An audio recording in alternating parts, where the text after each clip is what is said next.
พี่น้องมาให้กำลังใจมาให้กำลังใจเพิ่งมาให้กำลังใจผู้ป่วย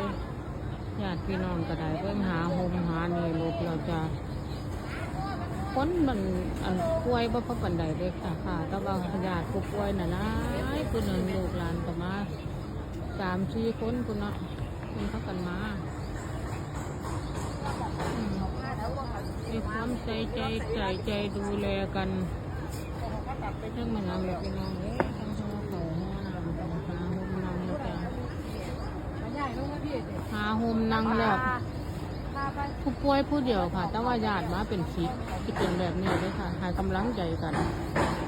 แต่ว่าโรงพยาบาลเขาก็บ่อยากให้ญาติมาหลายๆดอกเขาก็จะให้มาแต่แค่จำเป็นแค่นั้นแหละแต่แค่ญาติดีๆหรือถ้าว่าบ้านเขาเนาะพี่น้องบ้านเขาเขาเจ้าก็ห่วงใยกันบางทีก็จะมึงกินมึงลุกมึงนี่เป็นสิแล้วเจ้าเสียบ่คนหนึ่งมาน่ะต้องมาตั้ง3-4 คนนี่แหละค่ะตั้งเป็นพ่อเป็นแม่น่ะแม่นบ่ค่ะ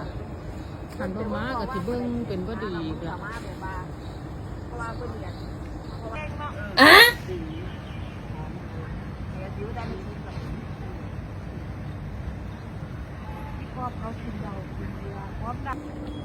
หาซุ่มหาหลบนั่งด้วยกับห่มใหม่ห่มไหลแล้วพี่น้องแดด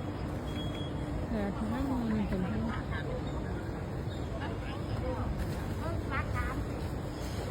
พอกับสินั่งหาต้นใหม่ได้เป็นถึงที่นั่งที่มันสิได้มันชีวิตก็จะนั่งห่อนแค่แต่มีแมงบ่งที่มันกระดาษมันสินั่งกระดาษหาหมองรูปก็ได้เลยเป็นพี่น้องหาหมองลบกัน